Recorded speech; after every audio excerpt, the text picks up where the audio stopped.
showing support for Palestine, on the pitch, and talking about other social justice causes.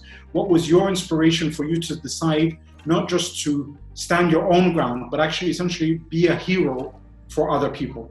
Obviously, I wouldn't use the word hero, because honestly, when I did that, it was just like maybe even selfish, to be honest, because I couldn't stand that. And I think in some way I was always a little bit a kind of naive and utopist, like thinking that no, it's not normal. Injustice is not normal. And since I was a kid, I remember when I was like being kicked out of the classroom and so on, it was always because of an injustice, because something small, but that was not quite right, and I was speaking out, and I was doing so. I have this since I was a kid, even with my parents, subhanAllah. Even though I was very, very respectful, when they were going in a shop and they were touching things, I was a baby. I was touching things as well. Of course, I could break things. And they said, "Don't touch." I said, "Why are you touching then?" And I was shouting, and I was,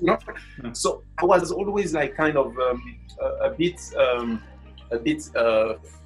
I would say against any form of injustice. And I remember at the end of 2008, when what was happening, and it's not only end of 2008, it happened for the last 100 years, obviously, this injustice on the Palestinian people.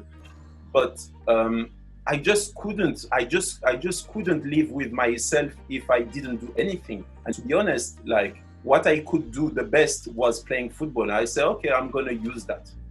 I don't care. People say, oh, we shouldn't mix politics with this, with that. For me, any excuse to bring about justice is a good thing. And I've always seen that any skills we have, any tools we have, anything every know-how should be a tool to bring about more justice, more fairness, more everything.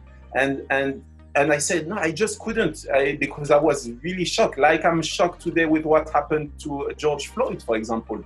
I mean, it's been like 3-4 days. I honestly, I can't sleep. I'm in shock since I've seen the video, and I know a lot of people are in shock. You know what I mean? And we know it's not always.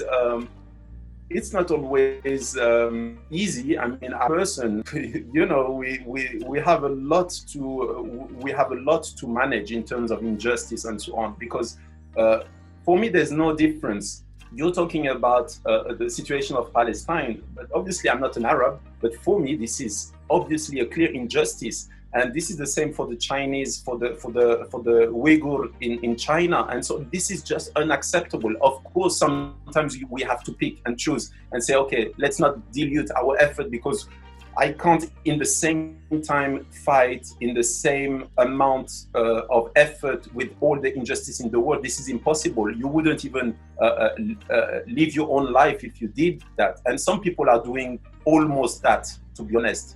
And congratulations to them, mashallah. But it's just like we have to stand with justice and against injustice wherever it arises, And today with what happened, as I said, what happened with the case of George Floyd, it's really, really disturbing for a lot of people. But when we know that it's been around for a long time, and the only difference is that like that video was just a little bit shocking and in daylight and so on.